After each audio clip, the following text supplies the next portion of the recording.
Hello, and thank you for joining me again as we'll be talking about mental health awareness, self-awareness, and other awareness, and our topics together. My name is Bob Good. I'm a licensed professional counselor supervisor and a certified anger resolution therapist. And I'm so glad to be able to join you today as we talk about this new topic on emotional file folders. Emotional file folders, by definition, are keeping hurts and keeping transgressions of anger and resentment and bitterness in our lives and personally storehousing them against the person who has wronged us or who has transgressed against us. And today's topic, in terms of emotional file folders, I wanted to talk with you about the differences between how men and women interact with regard to connectedness and disconnectedness with each other. And that disconnectedness can oftentimes cause us to experience anger and resentment and bitterness. The interesting thing is that men and women interpret emotional connectedness in a different way. When we talk about emotional connectedness, I'm talking about emotional intimacy. My simplistic definition of intimacy is, intimacy, it's an opportunity to show emotional vulnerability or emotional nakedness with the person that I'm in a close relationship with. Interestingly enough, men and women interpret intimacy in different ways. For example, women interpret intimacy through communication and through participation. Did you know that women talk about 10 to 12,000 words per day to other people and their interactions and connectedness with life? Men, on the other hand, perhaps will talk about 3,000 to 4,000 words a day at best.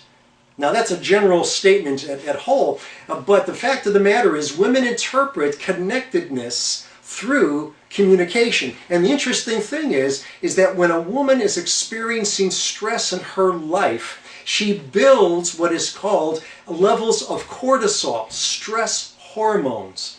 And when those stress hormones begin to surge in her body, the opportunity for her to decompress is by communication. And when she communicates, she builds another type of hormone called oxytocin. Don't confuse that with Oxycontin.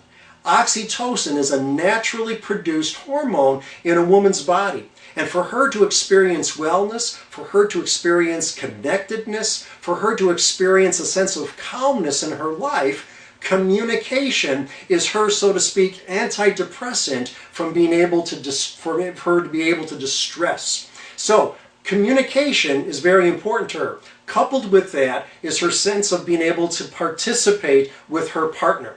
Without that participation and communication going on in her life, she's not going to experience wholeness or connectedness. She's not going to experience a sense of calmness in her life. Now, going over to the male species, to the man, her counterpart, he interprets connectedness through physical touch and through rest, which really upsets a woman oftentimes, because for a man to be able to decompress, they need opportunities to be able to relax. They need to go, if you will, into their man cave. I'm always amazed when I go into a shopping mall. I love to watch people in shopping malls. I don't know if you do, but I love to do that. When I'm in a shopping mall, I oftentimes see when men and women, husbands and wives, or boyfriends and girlfriends are walking together, I often find it interesting that that man later on, if I track or watch him, is sitting down inevitably. Because to a man, going to a mall sometimes is quite an experience with his partner. Because to a woman, going to a mall, for example, it's an experience. It's an adventure. It's an opportunity to explore. I'm going to go to this store. I'm going to go to this store and this store. And when the man tags along with her, inevitably he gets exhausted because he doesn't know what's the end game here. Where are we going with this? Because in a man's mind, they're very linear. They want to know from point A to point B, where are we going, what are we doing, what's the plan? For a woman, it's going from points A to B to D to C to F to G, and that oftentimes confuses the man's psyche in terms of that linear thinking. And inevitably what that produces then in a man's life who's shopping with his partner, his girlfriend, is that they're going to have to sit down and be able to decompress. Watch it sometime. A man oftentimes is the one who's sitting in the store while his spouse or his partner, his girlfriend, is walking around exploring the different types of merchandise in that retail establishment. Why? Because a man needs to be able to decompress so that he can connect again with his partner, his girlfriend, his friend. Inevitably, a man needs to be able to have that man cave, if you will. And when he is decompressing, he's taking the cortisol stress hormones in his life and it's being replaced with testosterone. For a woman, it's oxytocin. For a man, it's testosterone. Now, the interesting thing for a man is if he's able to decompress by sitting down and relaxing, he's able then to come back and to reconnect with his partner.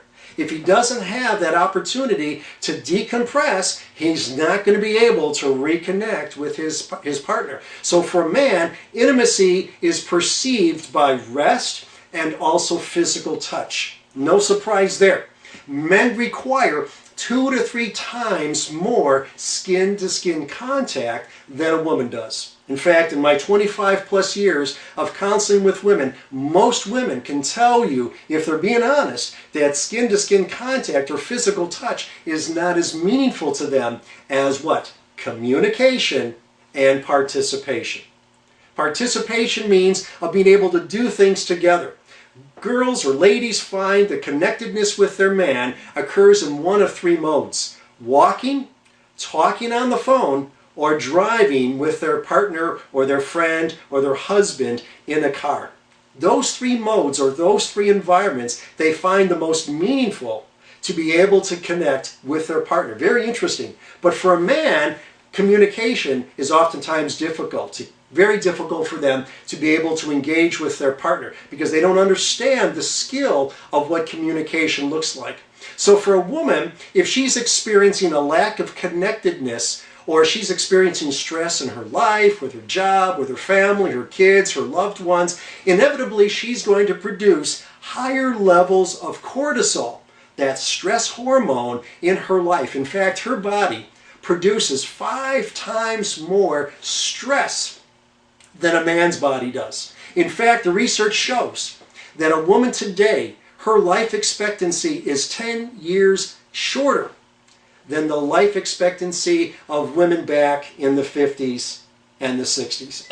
All because of the fact of the higher levels of stress that women today are experiencing. Not to say that women shouldn't be working in the environment today or working in society. It's just that the levels of stress that a woman is experiencing is higher, it's more intense. And because of that, that cortisol has to be reduced with oxytocin. If it isn't, she's not going to find a sense of connectedness with her partner.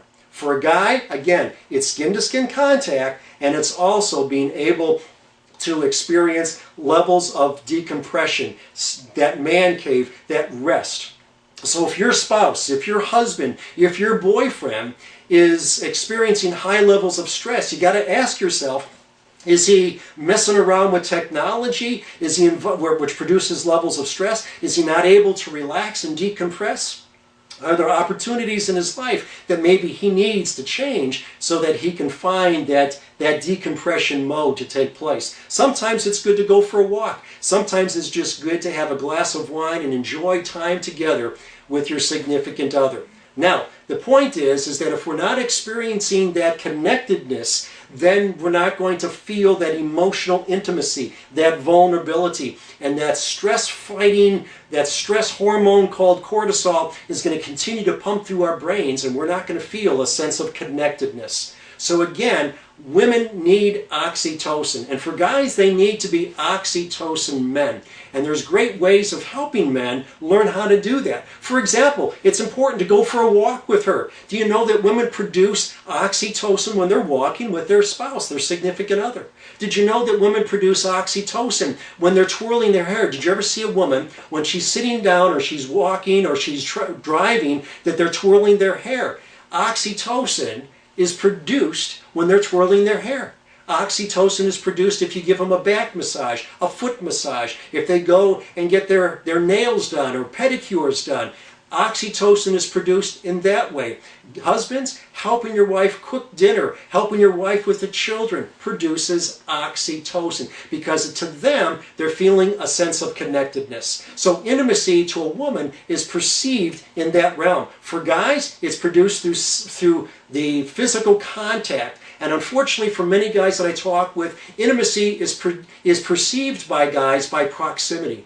In other words, that means if I'm under the same roof with her, we're a couple, we're tight, we're together. To a woman, being under that same roof with a guy who's not talking or communicating with him doesn't feel to her like there's a sense of connectedness. So the difference between men and women's brains is significant. And the reality is we can't change our guy to be like me or to be like us. We can't feminize our guys and we can't masculate our women to think like us. So it's important to recognize that men and women interpret intimacy in different ways and they react to stress in completely different ways. Women need to be able to connect. They need to participate with their guys. They need to learn how to be able to decompress from the stress in their lives. It's important because in order to communicate with one another, if this important fact is not recognized, then what we do as men and women is not going to be significant enough to be able to connect with each other.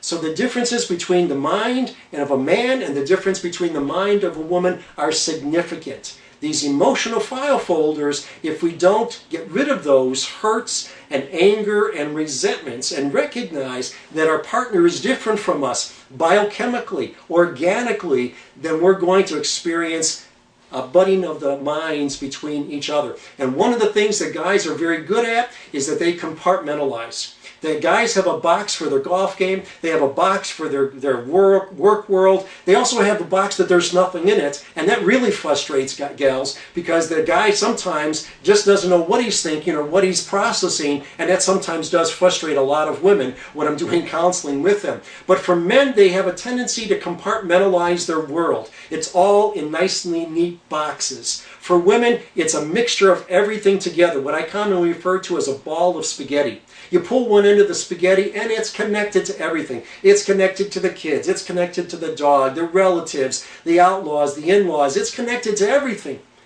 But for man, it's like a box. And so it's very important to recognize that guys have to learn how to be able to start to communicate with their spouse, to communicate with their significant other, if she is going to feel a sense of connectedness with him.